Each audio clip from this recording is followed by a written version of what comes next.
तो दोस्तों, आज से मैं एक नई मनहवा सीरीज शुरू कर रहा हूँ। उम्मीद है आप सब मुझे सपोर्ट करेंगे। वीडियो को शुरू करते हैं। एक लड़का एक घर के बाहर खड़ा है। थोड़ी देर तक बाहर खड़े रहने के बाद वह गहरी सांस लेता है। सांस लेने के बाद वह उस घर का दरवाजा खोलता है। लड़का दरवाजा तो खोलता है, लेकिन खोलते खोलते अपना नाम भी बताता है। उस लड़के का नाम है किम जून। इसके बाद हमें जून के बारे में बताया जाता है। हमें पता चलता है कि कुछ महीने पहले उसने कॉलेज की परीक्षा दी थी और वह पास हो गया है, जिसकी वजह से उसे सियोल यूनिवर्सिटी में एडमिशन मिल गया है। जून गांव का रहने वाला है और जब वह शहर आता है तो उसे शहर में कोई जानने वाला नहीं होता और उसे कहीं भी हॉस्टल नहीं मिल रहा होता है। वह पढ़े तो पढ़े कैसे और वहां रहे तो रहे कैसे। जून उस शहर में रहने के लिए हॉस्टल ढूंढ ही रहा होता है। तभी उसका सबसे अच्छा दोस्त उसे सुझाव देता है कि हॉस्टल ढूंढने से अच्छा है कि वह उसी के घर में आकर रहने लगे। और जून को इस शहर में रहना है और उसे कहीं भी हॉस्टल नहीं मिल रहा होता है, जिस वजह से जब उसके सबसे अच्छे दोस्त ने यह सुझाव दिया तो वह मान लेता है और अपने दोस्त के घर रहने लगता है। जून के दोस्त के घर में सिर्फ उसका दोस्त नहीं रहता है, उसकी 2 बहनें भी रहती हैं और उसकी माँ भी रहती है। अब उसकी 2 बहनों का तो पता नहीं, लेकिन जब भी जून अपनी दोस्त की माँ को देखता है उसका दिल जोरों से धड़कने लगता है, क्योंकि जून को उसके सबसे अच्छे दोस्त की माँ से प्यार हो गया है, वह भी पहली नजर वाला। अब हम वर्तमान सीन पर आते हैं। वर्तमान सीन में हमें दिखाया जाता है कि जून जब घर के अंदर घुसता है, घर के अंदर घुसते ही वह अपने दोस्त की माँ को ढूंढने लगता है। इधर उधर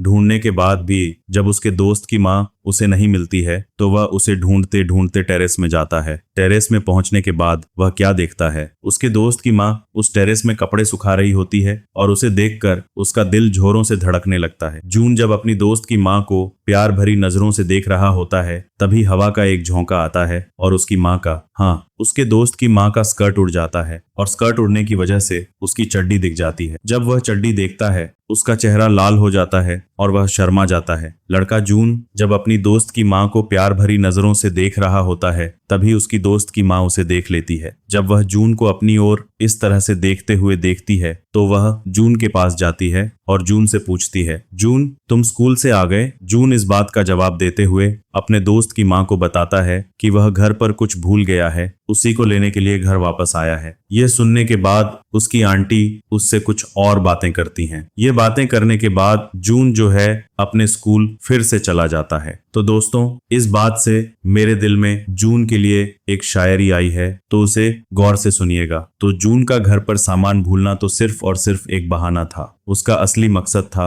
अपनी आंटी को देखना। जून जब अपने कॉलेज जा रहा होता है, कॉलेज जाते जाते हमें पता चलता है कि उसे किस तरह से उसके दोस्त की माँ से प्यार हो गया है। हमें पता चलता है कि एक रात जब जून पानी पीने के लिए उठता है, जब वह पानी पीने के लिए उठता है, तभी उसे कुछ आवाजें सुनाई देती हैं। थोड़ी देर आगे बढ़ने के बाद उसे पता चलता है कि वह आवाजें और कहीं नहीं बल्कि उसके दोस्त की माँ के कमरे से आ रही हैं। जब जून अपने दोस्त की माँ के कमरे के पास जाता है, वह देखता है कि उसका दरवाजा खुला हुआ है। जब दरवाजा खुला देखता है, वह सोचता है कि चलो झांक कर देख ही लेते हैं कि आखिरकार यह आवाजें आ कहां से रही हैं। जब वह झांक कर देखता है, वह क्या देखता है? जून जब झांक कर देखता है, वह देखता है कि वह आवाजें और कहीं नहीं बल्कि टीवी से आ रही होती हैं। टीवी में क्या चल रहा होता है? Family friendly video. हाँ दोस्तों, उसी फैमिली फ्रेंडली वीडियो की बात हो रही है जिसको देखकर तुम रातों को अपने नरम हाथों से कुछ करते हो, और उसी वीडियो को, तो हाँ, उसी वीडियो को उसने लगाया हुआ है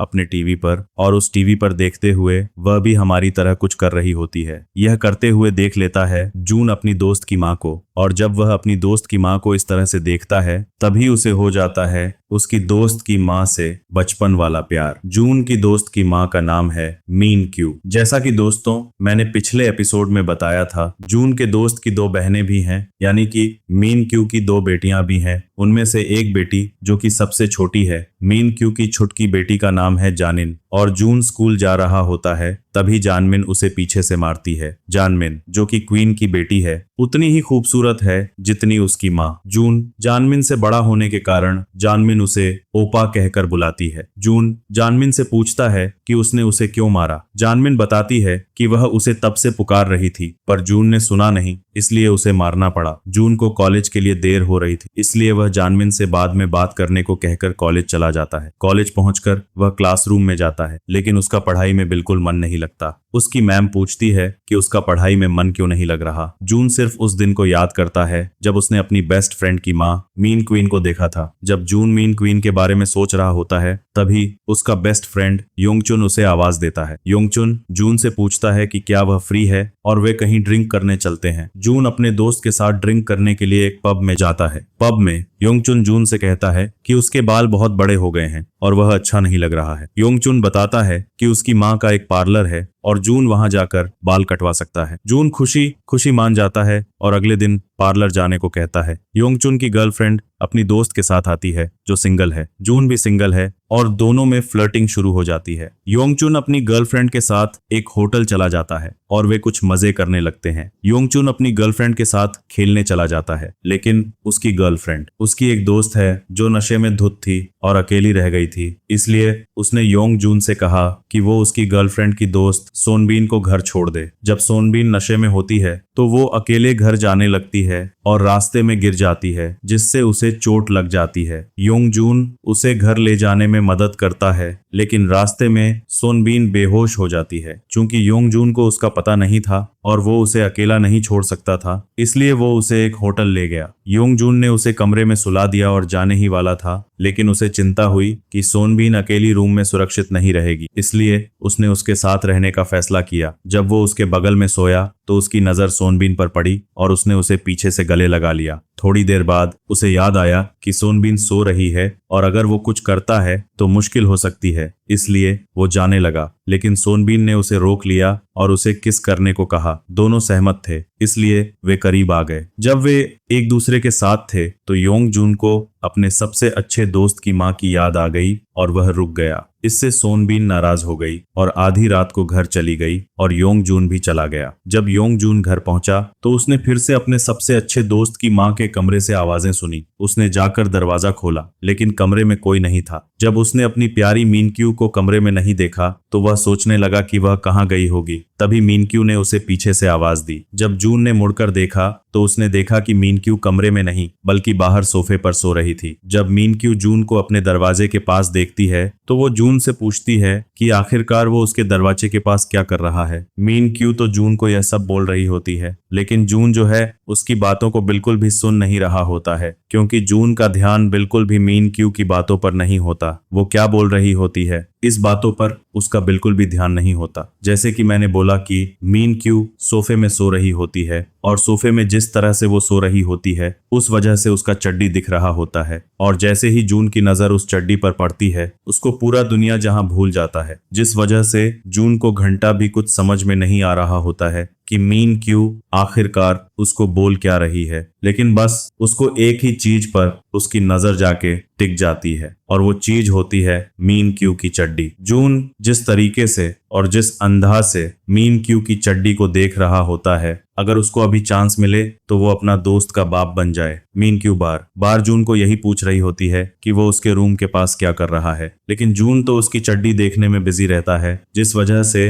वो उसकी बातों को सुन नहीं पा रहा होता है। लेकिन आखिरकार उसका चड्डी से ध्यान हटता है और वो अपनी मीनक्यू से यह सुनने के बाद वो मीनक्यू से बहाना बनाते हुए मीनक्यू को बोलता है कि वो उससे गलती हो गया। उसको लगा कि वो उसका रूम है, जिस वजह से वो उस रूम को खोलने लगा था। मीनक्यू क्योंकि जून की इन बातों पर विश्वास नहीं हो रहा था और वो विश्वास नहीं भी करती, लेकिन जब वो जून के पास जाती है जून के पास से दारू की स्मेल आने लगती है, जिस वजह से मीनक्यू को लगा कि जून नशे में है और नशे की हालत में वो उसके रूम को अपना रूम समझ के घुसने लगा। अरे मीनक्यू मेरी भोली सी लड़की, ऐसा बात नहीं है। जून जो है जानबूझ के तुम्हारे रूम को झांक रहा होता है क्योंकि उसको फिर से देखना था वो तुम्हारा कुच्चा करने वाला सीन। तो मीनक्यू अगर तुम अब भी जून को एक बच्चा समझ रही हो तो उसको बच्चा समझना गलती है तुम्हारे लिए। जिस वजह से मीनक्यू जब जून को नशे में देखती है वो जून को बोलती है, ठीक है जून, तुम अभी बहुत ज्यादा नशे में हो तो तुम अपने रूम जाओ और आराम से सो जाओ। मीनक्यू से यह सुनने के बाद जून अपने आप को बोलता है आखिरकार जान में जान आया। जी हाँ, उसकी जान में जान आ ही रहा होता है और वो अपने रूम की तरफ जा ही रहा होता है। तब मीनक्यू जून को पीछे से आवाज लगाती है, पीछे से आवाज लगा के उसे रुकवा लेती है। अब जब जून सुनता है कि मीनक्यू उसको पीछे से बुला रही है, उसको रुकने के लिए बोली है, इसके बाद जो है जून की फट के 24 हो जाती है, क्योंकि जून को लगने लगता है कि मीन क्यू को उसके बारे में पता चल चुका है। तो लॉन्डो, ऐसा कुछ भी नहीं होता है। जी हाँ, जून जैसा कुछ सोच रहा होता है वैसा कुछ भी नहीं होता है। मीन क्यू उसको इसलिए रुकवाती है क्योंकि जून का पूरा चेहरा लाल हो जाता है, साथ ही साथ उसके कान भी लाल हो जाते हैं, जिस वजह से मीन क्यू को लगता है कि जून को बुखार है, जिस वजह से वो पीछे से उसे रुकवा के उसका हालचाल पूछती है। हालचाल पूछने के बाद जून उसको बताता है कि उसे बुखार नहीं है, देख रहे बाद अब जून को बुखार नहीं है, देख रहे हो लॉन्डो, जून कितना किस्मत वाला है, कितनी ज्यादा फिक्र करती है ये औरत, कहाँ मिलती है ये औरत, किधर मिलेगी हमें ये औरत, हमें तो नहीं लगता हमें मिलेगी ये औरत, देखो हमें मिलेगी या ना मिलेगी इस तरह की औरत, लेकिन जून को मिल चुकी है ऐसी औरत। और जब जून को ये औरत पूछती है, उसका इतना ज्यादा ख्याल करती है, अब जून के पास क्या चारा बचता है। अब जून मीन क्यू को ये तो नहीं बोल सकता कि उसको देखने के बाद उसका दिल होले होले हो चुका है, जिस वजह से उसका चेहरा भी लाल हो गया। वो तो उसको ये डायरेक्ट नहीं बोल सकता ये, लेकिन करवारा में बात, जिस वजह से वो बहाना बनाते हुए मीन क्यू को बोलता है कि उसे बुखार नहीं है, शायद ज्यादा दारू पीने की वजह से उसका चेहरा और गाल लाल हो गया है। ये सुनने के बाद मीन क्यू उसको सलाह देती है इतना ज्यादा दारू ना पीने के लिए। मीन क्यू जून को इतना ज्यादा प्यार से बोलती है कि उसके प्यार में वो गिर जाता है। जी हाँ, जून उसके प्यार भरे शब्दों में खो जाता है, उसके प्यार में पागल हो जाता है और मनकू से कहता है, ठीक है मैं फिर कभी शराब नहीं पीऊंगा। वो सोचता है, यार कहाँ मिलेगी ऐसी औरत जो हमारी इतनी फिक्र करे, हमें ऐसी औरतें मिलती क्यों नहीं। यह सब होने के बाद मीनू फिर से जून से कहती है, ठीक है जून, तुम जाओ आराम से आराम करो और ये सब हरकतें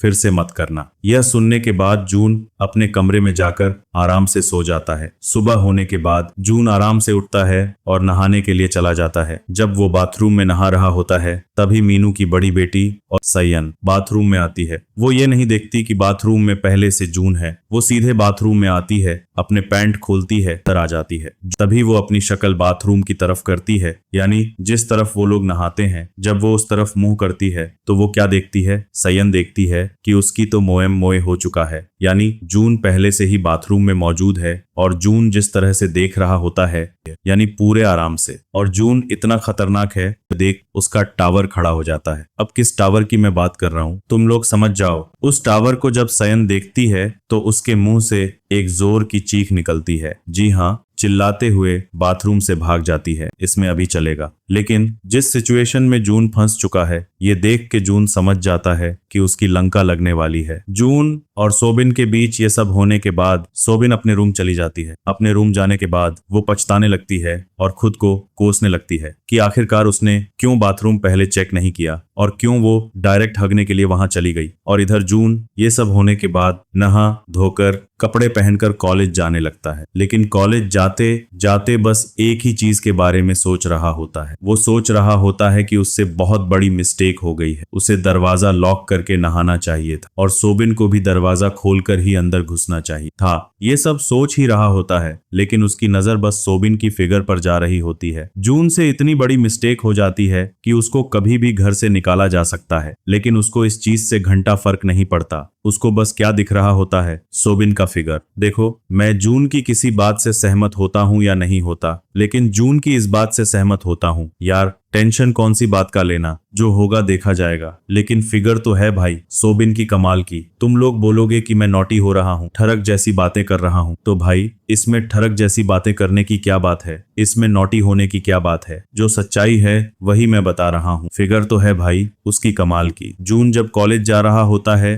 तभी उसको याद आता है कि उसको बाल भी कटवाने हैं। जी हाँ, उसके बाल कुछ ज्यादा ही बड़े हो चुके हैं, जिस वजह से उसको खराब लग रहा होता है, जिस वजह से वो डिसाइड कर चुका है कि आज वो कॉलेज नहीं जाएगा और वो आज बाल कटवाने के लिए सैलून चला जाता है। अरे लौंडे, तुम बाल कटवाने के लिए जा रहे हो या फिर मिनकी से मिलने के लिए जा रहे हो? हमें बहाना मत बनाओ यार, तुम डायरेक्ट बोल सकते हो कि तुमको मिनकी से मिलना है, बाल कटाने जाना है। चलो, बहाने से जून जाता है मिनकी के सैलून अपना बाल कटवाने के लिए। जब वो मिनकी के सैलून जाता है वो देखता है कि उसकी प्यारी मिनकी सैलून की सफाई कर रही है। मिनकी सफाई कर रही होती है, लेकिन जब वो जून को अपने सैलून में देखती है तो वो सफाई वफाई छोड़ देती है और जून के पास जाती है। जून के पास जाकर वो जून को बोलती है, जून क्या कर रहे हो तुम यहाँ पर? इस बात का जवाब देते हुए जून बोलता है मिनकी को कि वो बाल कटाने के लिए आया है। मिनकी जब जून से यह सुनती है तो वो जून को उसके कपड़े खोलने के लिए बोलती है। जी हाँ, कपड़े खोलने के लिए बोलती है। और ये सुनने के बाद जून के मुंह से एक ही चीज निकलता है, अरे यार क्या बोल रही हो तुम? तो दोस्तों असल में बात यह है कि कभी कभी हमारी जुबान फिसल जाती है और हम कुछ का कुछ बोल जाते हैं। मिनक्यू जून को कपड़े उतारने के लिए नहीं कह रही थी, बल्कि उसका बैग खोलने के लिए कह रही थी। जून और मिनक्यू के बीच ये सब बात होने के बाद जून अपना बैग खोलता है। बैग खोलने के बाद वो लेट जाता है। लेटने के बाद मिनक्यू उसके बाल धोने लगती है ताकि वो काट कर उसे स्टाइल कर सके। अब जब जून लेटा हुआ है और उसकी प्यारी मिनक्यू उसके बाल धो रही है तो जून को मिनक्यू का चेहरा साफ साफ दिख रहा है और अपनी मिनक्यू इतनी खूबसूरत है कि जब वो जून के बाल धो रही होती है तो जून उसकी खूबसूरती को जी भर के निहार रहा होता है, यानी कि बस उसे घूर घूर कर देख रहा होता है। इसके बाद मिनक्यू जून के बाल अच्छे से धोने के लिए थोड़ा झुकती है और झुकने की वजह से उसके प्यारे प्यारे बड़े बड़े संतरे, हाँ तुम समझ रहे हो, जून के मुंह से टकरा जाते हैं। इतने मुलायम संतरे जब जून के मुंह में लगते हैं तो जून को मजा आ जाता है। जून को इतना मजा आता है कि उसका,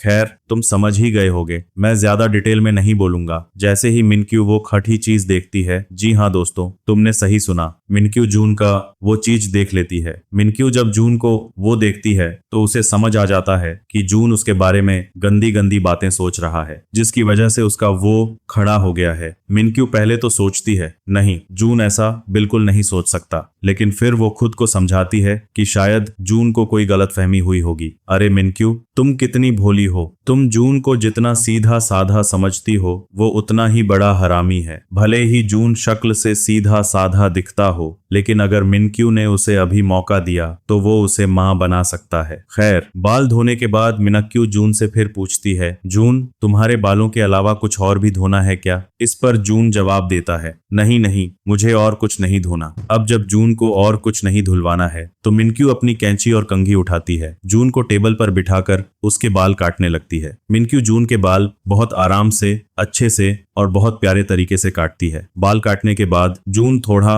और ज्यादा हैंडसम दिखने लगता है। इस पर जून मिनक्यू को इतने अच्छे बाल काटने के लिए थैंक यू बोलता है। फिर जून अपना पर्स निकालता है और मिनक्यू को पैसे देने लगता है। जब जून मिनक्यू को पैसे दे रहा होता है तो मिनक्यू जून के पास जाती है और उसे पैसे देने से रोक देती है। जी हाँ, मिनक्यू जून से पैसे नहीं लेती। वो मना करते हुए कहती है, अरे जून हम लोग तो परिवार की तरह हैं, तुम अपने परिवार को पैसे कैसे दे सकते हो? मैं अपनी फैमिली से पैसे नहीं लूंगी। इसके बाद मिनक्यू जून से कहती है, जून ऐसा करो, पैसे अपने पास ही रखो, जब तुम्हारी कोई गर्लफ्रेंड बन जाए तो ये पैसे उस पर उड़ाना। तो अभी पैसे अपने पास रखो और घर चले जाओ। अरे यार, इतनी प्यारी औरत कहाँ मिलेगी? एक तो मिनक्यू इतनी प्यारी है, ऊपर से जून को फ्री में अपने घर में रहने दे रही है और बाल भी फ्री में काट रही है। भाई ऐसी औरतें कहाँ मिलती हैं? मुझे भी दिलवा दो। मिनक्यू जब जून से ये सब इतनी प्यार से बोल रही होती है तो जून का दिल जोरों से धड़कने लगता है, मानो उसे हार्ट अटैक आ जाए। जिस वजह से जब मिनक्यू जून को घर जाने के लिए बोलती है तो जून दौड़ता दौड़ता वहां से भाग जाता है, क्योंकि अगर वो थोड़ी देर और वहां रुक जाता तो उसका दिल वहीं फट जाता, क्योंकि जून को मिनक्यू से सच्चा प्यार हो गया है, जो कि उसकी बेस्ट फ्रेंड की मम्मी है। जून वहां से भागने के बाद एक जगह रुकता है। 1 मिनट रुककर वह अपने दिल को शांत करता है। दिल शांत होने के बाद वह खुद से कहता है, शांत हो जा, शांत शांत हो जा। वो तुम्हारी बेस्ट फ्रेंड की मम्मी है। अपनी बेस्ट फ्रेंड की मम्मी के बारे में ऐसा नहीं सोचना चाहिए। मतलब जून अपने दिल को समझाता है कि वह मिनक्यू से प्यार नहीं कर सकता, क्योंकि वह उसकी बेस्ट फ्रेंड की मम्मी है। अगर योंग जून को इस तरह से समझाता है, बारे में पता चल गया तो योंग जून उसका वहीं पर कत्ल कर देगा। तो दोस्तों, आप लोगों को क्या लगता है, अगर योंग जून को जून के बारे में पता चल गया, अगर उसे पता चल गया कि जून उसकी मम्मी के बारे में क्या सोचता है, तो आपको क्या लगता है योंग जून उसके साथ क्या करेगा? वह तो उसके सैलून से जल्दी में भाग जाता है, लेकिन इस वजह से वह अपना बैग उसी के सैलून में भूल जाता है, जिस वजह से जून मिनक्यू के सैलून फिर से जाता है अपना बैग लेने। लेकिन इस बार जब वह मिनक्यू के सैलून जाता है, वह देखता है कि मिनक्यू वहां नहीं है। जब वह मिनक्यू को नहीं देखता, वह इधर उधर मिनक्यू को ढूंढता है। जून मिनक्यू को इधर उधर ढूंढने के बाद जब वह सैलून के स्टोर रूम में जाता है तो वह क्या देखता है? और दोस्तों, इसी के साथ यह एपिसोड खत्म होती है। बस इसी के साथ आपसे विदा लेता हूं। मिलते हैं अगले वीडियो में, तब तक के लिए सयोनारा।